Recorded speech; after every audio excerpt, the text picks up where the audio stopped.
small 4-game NBA, so trying to find a way to get different. I had a good night last night. I had really disappointing actually in a decision I made. It literally could have gone either way. It just so happened that I had Jamal Murray instead of Harden in my lineup that finished 8th in the Monster, and it cost me $100,000. So you didn't play DeAndre Jordan like I did. Oh no, of course not. No. Oh, of course not. Okay, what am I going to do? Here's my top projection when I left for dinner. I don't know what else to do. But okay. Well, yeah, I mean that's the thing is that we were all talking about how was a good chance he didn't start and everything in Discord, and I don't know. I try to send them out to everybody, but it's hard with going back and forth with like 50 people in Discord about what to do now with all their shit. I didn't get a notification. I mean, I should get notified. I didn't get anyway. So I ended up like getting like 7th or 8th in the fadeaway anyway with some other stuff. But aside from that, yeah, that made up for all the DeAndre Jordan ownership. And I actually did have, it's funny, like the lineups that would have had both Kawhi and Harden probably would have done okay. No, they did great, yeah. And the ones that I did well on was my freaking Mitchell play, who totally freaking smashed. But that was actually a pretty cool sweat in the fadeaway for a while there near the end, because I did have the Aaron Gordon. Again, the good thing about having 70% DeAndre Jordan is that 30% of your lineups are live. So some of them had a shot. Yeah, I'm actually going to share my screen really quick and talk through this thing yesterday, just because I think it is important. My FanDuel lineup. So like I said, I wouldn't get the difference between Price and Mitchell, and forget that he was so much more expensive on FanDuel that he got, a 3% ownership. But the thing that was really interesting was there's just so many easy things to me always that I find on FanDuel. You just get these guys because you just forget about the price a little bit.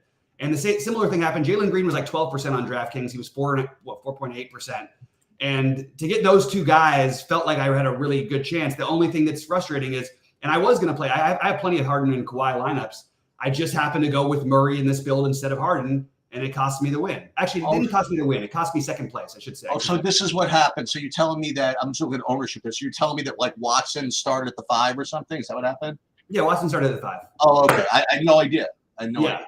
Yeah, it was Watson started at the 5. Did Rashad Holmes start?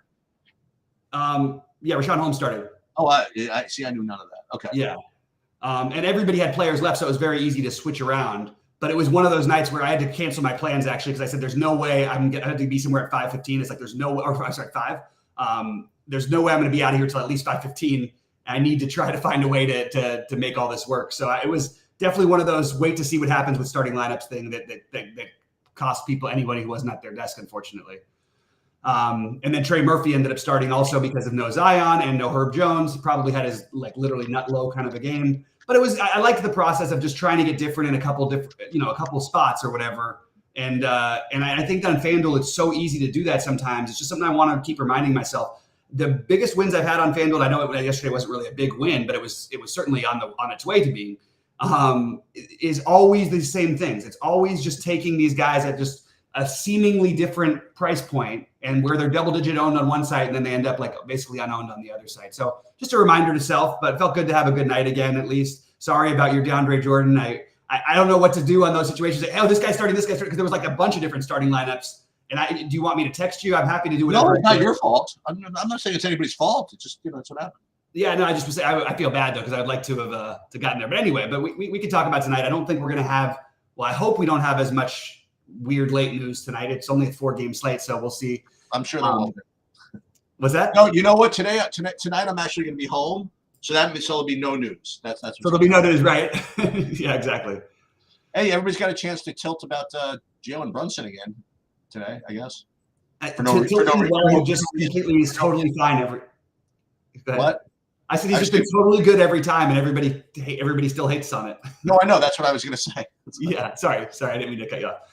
All right, well let's talk through it, man. Let's get into it, and just double checking a few things here. Sorry about that, guys. On our video before, we had a little technical issue that seems to be fixed, and I'm just going to make sure to delete the other video. But Sheets, why don't you tell me what you think like in this first one? Do you have your Knicks or the Lakers or my Lakers? Which one? Yeah, I have Lakers, Boston. All right. And I guess Jason Tatum at 9,800, and Kristoff just feels really cheap, 75.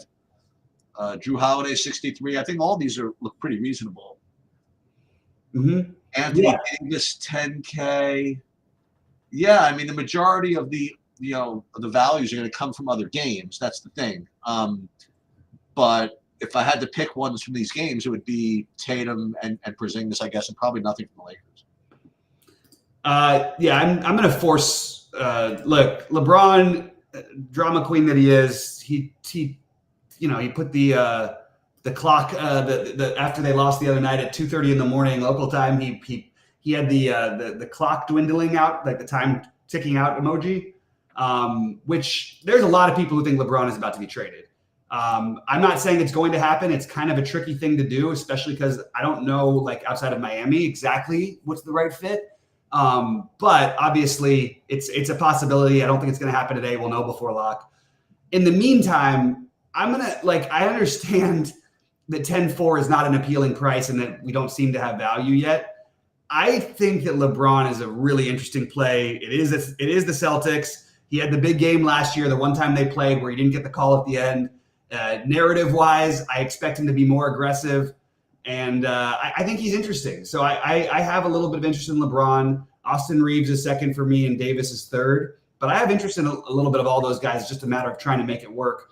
On the Boston side, it's the same game we play every day, except for Al Horford and Kristaps are both supposedly going to play today. So I am less interested in the Boston side. If there was a play, I think that I like Jason Tatum. You will get really low. I thought it'd be lower ownership on Jaylen Brown, but Tatum, I break it Tatum, Porzingis, Brown, Holiday. But I definitely have some interest in this one. And if I can get value, maybe I might end up stacking this one up a little bit. All right, so we can move over to your side now. Your Knicks in Indiana. Yeah, so once again, you're getting all these Knicks with value. First thing that we are going to do is we are going to bet on Josh Hart over 8.5 rebounds. Yep. This time, over 8.5 plus 105. We're going to press that. Now, again, it'd be nice if Anunoby's out again, but even if he's in, I just did that again, just for full disclosure. And then it's back to, Dante DiVincenzo season again, I guess. He's now up to 6,800. He still rates to be the top point per dollar play on the slate.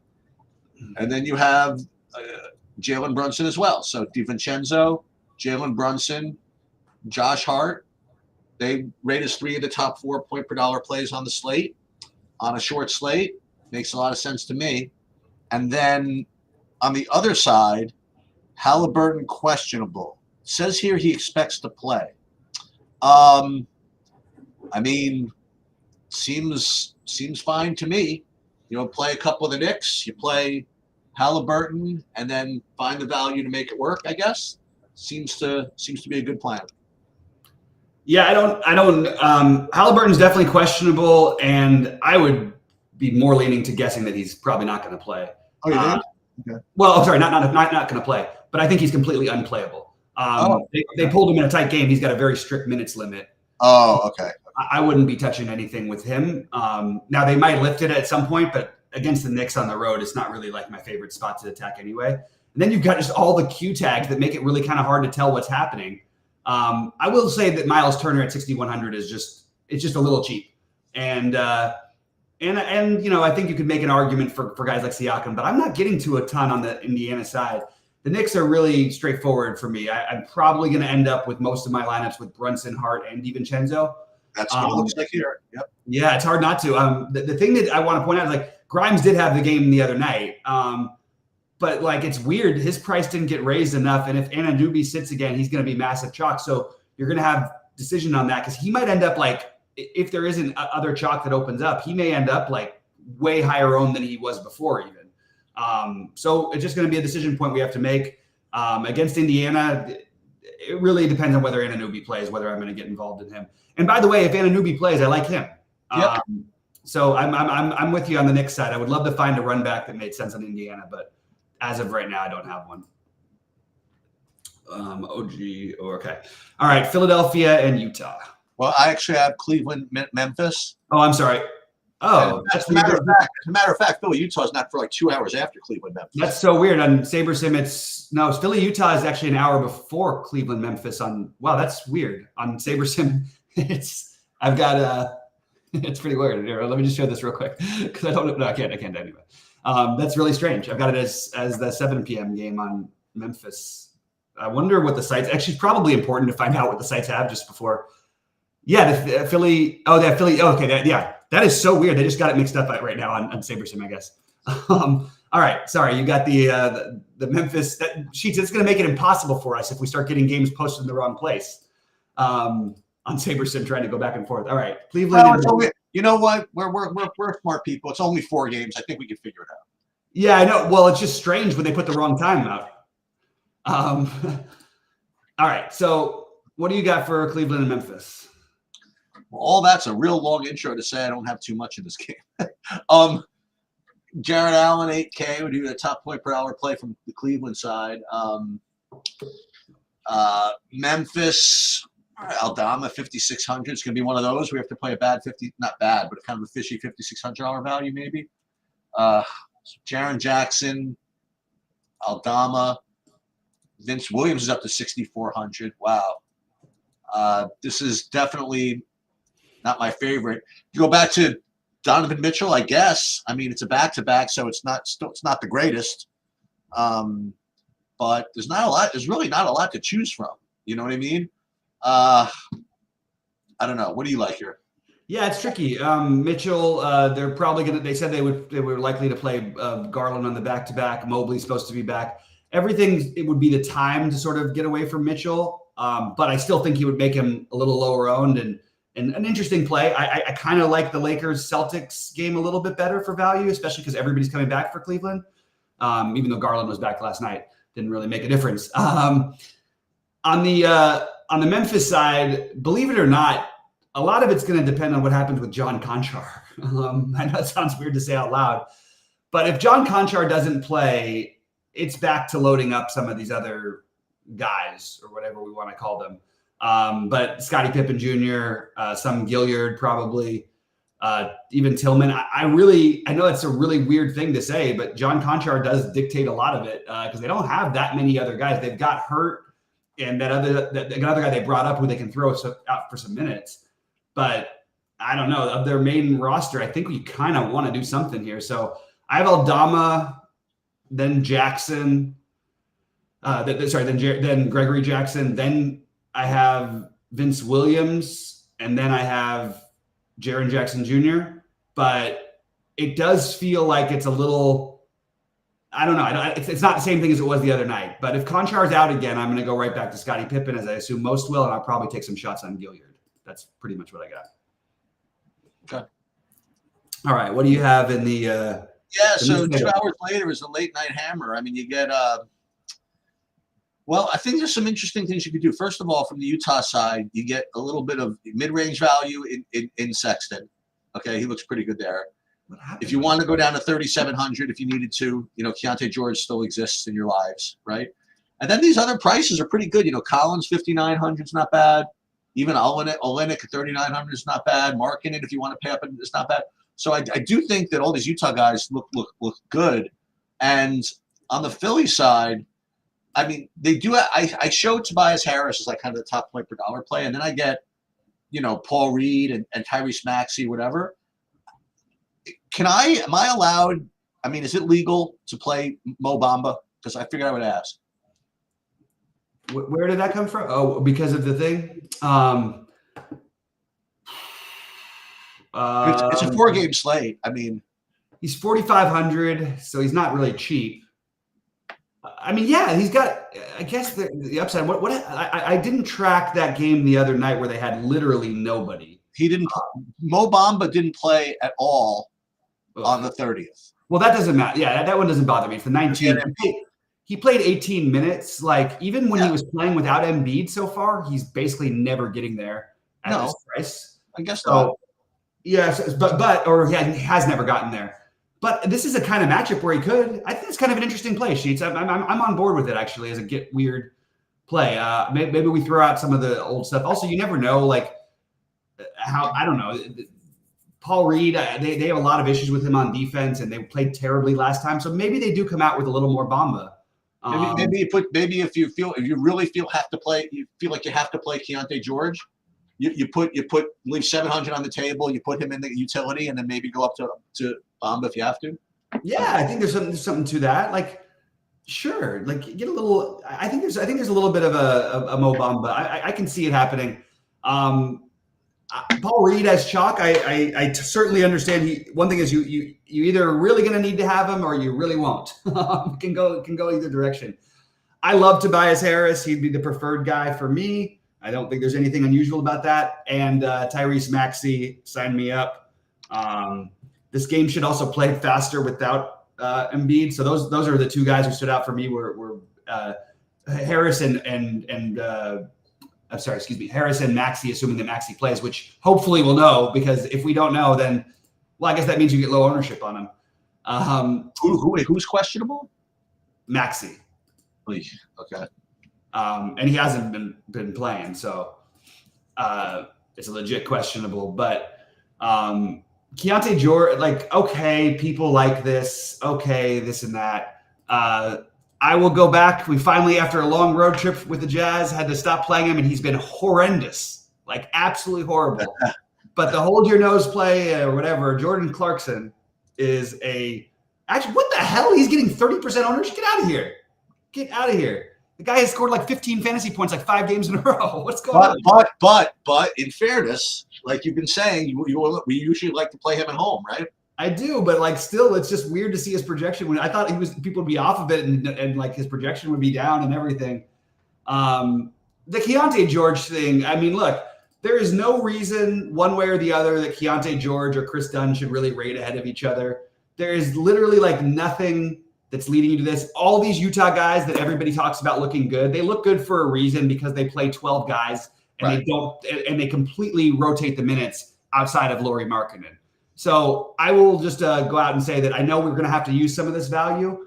I'm very suspect of all of it. But if you're going to get Chris Dunn, like let's say he ends up half as owned as Keontae George or vice versa, play the guy who's half as owned as the other guy. I don't think there's a whole lot of rhyme or reason. I do think George has more upside, but I think, if you're getting a huge discount, I mean, the fact that every Utah guy is projected in double digits, and they've got 10 guys projected to be double digit owned, that's really, it's just something we can't do. So ranking them is really tough.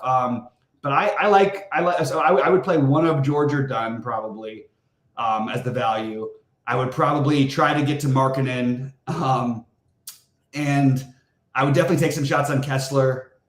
And then I like the Clarkson with the terrible projection, but somehow everybody still wants to play him. And I probably get some Fontecchio. But as of right now, trying to say who the priority is for the Jazz has been one of the hardest things. And I can't figure it out at this moment. But your answers are probably going to be in this game somewhere, because you've got the Philly question stuff. So I do think if you built right now, you kind of want to probably have to, I don't know, either eat that chalk or play some Philly, some Mo Bamba things or something, because you have, I mean, if Maxey's out and Batum is out again, you're going to want to stack like 4 guys from Philly probably. I don't know. It just feels like this game sort of hinges on everything. And I'm really confused still why I'm seeing this game starting at different times in different places. I think that they changed the time. I really do. Oh, you think Cleveland? I think Philly, Utah should start. Well, then again, why would Memphis start at 10? Utah's never started at 10 Eastern. It's got to be only because it's a nationally televised game. Oh, it has to be. I haven't even looked yet, but I would bet. We'll figure this out in 2 seconds. Hold on. Let's. I'll bet you $1 million. I'm pretty sure it is. Yeah, I'm getting. Now I'm seeing Philly, Utah at 10 o'clock. No, you got the right time. That's what I'm saying. I think they changed something around because it's on TNT. Right.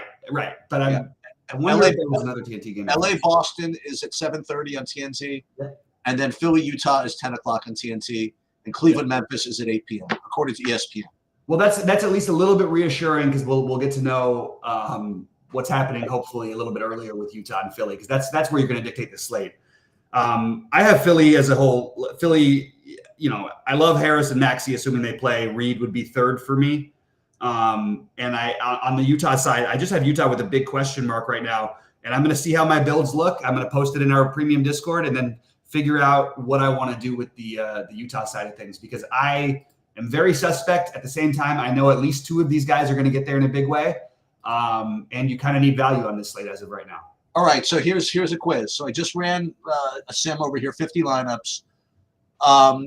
Let's see what you can do. So there are 5 guys I want you to identify. 2 of them, well, one is 98% owned, another is 92, 3 are 80. So let's see how many of the 5 you could just kind of get, and how many you get in the right spots. We got 5 guys we want to identify. 98%, a 90, and 3 80s. So, okay. Not who you like, just who you think is going to show up.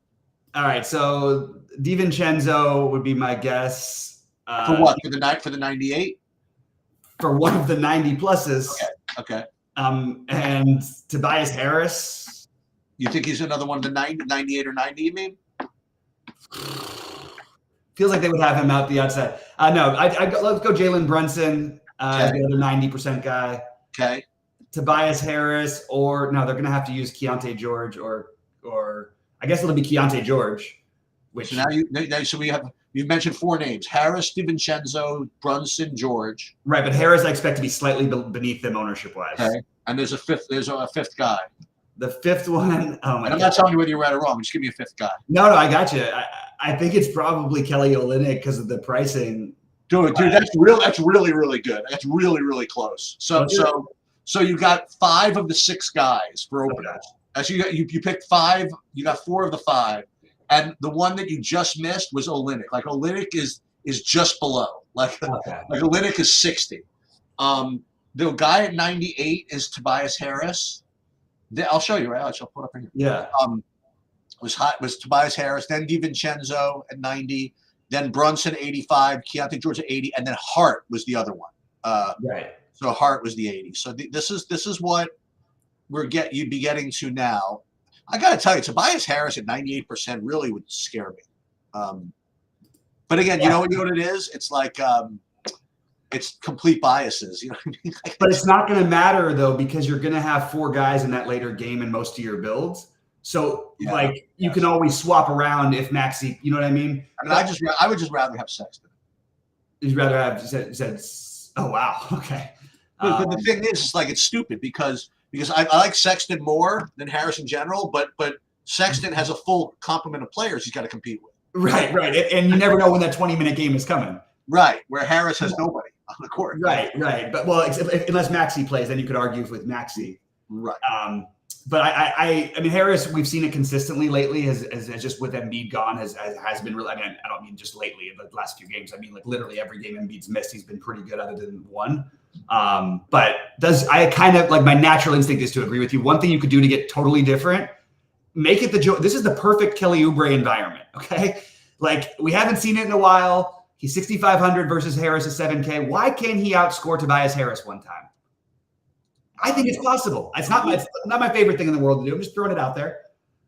But again, if Maxey ends up missing, then he's going to be popular too. So it's really, really going to be hard to stay away from that late game sheet. So with the builds, you're getting probably 5 or 6 guys from the late games. It sounds like. A bunch of Knicks. Remember 3 Knicks, 3 Jazz. Oh yeah, the 3 Knicks and the 5 guys from the late game. That's what everybody's going to do. So it's going to make the Lakers in Boston low owned, and the Lakers need to win games desperately. Boston's really good and is going to put up points. So tell me this nonsense. I would say nonsense. Tell me this baloney. I mean, tell me this stuff about LeBron being traded. Is that accurate? Yeah. He's a drama queen. He's 90% going to be gone after this year because this team is not competitive. They're barely in the play-on situation right Didn't they win the thing? The in-season tournament? Yeah. Yeah. Since hanging that in-season tournament banner for a team with 500 million banners, they're literally like they lose every game. I'm not saying he's going to be traded because his son still plays at USC. I think that he'll have the final right of refusal or whatever. But they need to make some moves. So they're either and there are people interested and there has been calls. I mean, I'm just hearing guys on podcasts talking about it that through GMs that there is talk about this. I don't think it's going to happen, but either way, their absolute level of desperateness is at a 50. It's not like at a 10. So they're going to do everything they can to try to win this one, which usually means a big LeBron or, especially a big LeBron, but sometimes a big AD game. But also don't be surprised if somebody's like, I don't know, if you hear like somebody's traded tonight. It's bizarre to see them. The Lakers, even as much as I'm a Laker fan and everything, they're the worst team against the spread over like the last million years. They're always the worst team against the spread because the hype around them. Why are they like they're 12-point underdogs? I understand it's in Boston, but I don't think I've ever seen the Lakers with LeBron and AD be 12-point underdogs, which may mean somebody's sitting, or it may just mean, hey, look, we're finally going to get this right. Oh, hey, check this out. By the way, I got a new cool. I just decided I'm going to do it this morning. I got to figure out how to do it. It should be pretty easy. But I posted my the PGA ownership results after the slate lock. I love that. To compare, no, I always do that anyway. Yeah, no, I love that. I love seeing that. Compare ownership or whatever, and the two that people got the most wrong was under projecting Eric Cole, and under projecting home a little bit. But one thing I noticed, just because I was checking it, was that Cam Davis was 8% in the lottery and 18 in the 555. Ooh, that probably tells you everything you need to know, right? No, but what that brought up to me is I'm gonna start compiling a spreadsheet every week that compares the biggest gap in ownership between like the lottery and the 555. Awesome. I think that's useful. And it shouldn't be that hard to do. So I'm gonna. I think people would be interested to know that, like, what the sharper players are playing in the smaller fields as opposed to like the lotto and stuff. I think that's really, really, and look, it's one of those things when I first started at DFS, but I still feel it sometimes. It's just hard to change your natural stripes. Like, but I'm happy when I see somebody who I was like. Yep. You know what I mean? I was like, oh, I've played so much of this guy. Am I crazy? And then you see, oh wait, yep. And the higher buy-in guys actually all agree with me. So that's good. Yeah, exactly. All right. Sounds good, man. Well, we are going to get out of here. I'll be live. Are you around tonight? Yep. 6:30. We will be live. Yep. And hopefully we'll make some money. Hey, look, I've had a couple of winning days. Let's go. Let's do it. What's going on? Let's keep it going. All right. Good luck, everybody. We'll see you. Wait, a couple of quick announcements. So just you guys know what's happening. So today is going to be video 1 of 3 of the MMA series. We're going to just go over the best plays today. Tomorrow we're going to do the betting breakdown. Probably Saturday morning we're going to go through the kind of advanced lineup build stuff. This hockey is off for a while because it's the All-Star break. So there's not going to be any of that. League of Legends has been firing. Chan's been putting up videos. We've been in those streets. I've been putting up tennis projections, doing that, and we have NASCAR starting this weekend. So I don't know what Cruz's schedule is as far as that goes, but I know that we have a separate NASCAR package. But I'll probably cover some of my semi advanced expert NASCAR takes. But everybody make sure to follow Brandon Cruz and get the NASCAR package, whatever that entails. Absolutely, yeah, that's awesome. All right, a lot of stuff going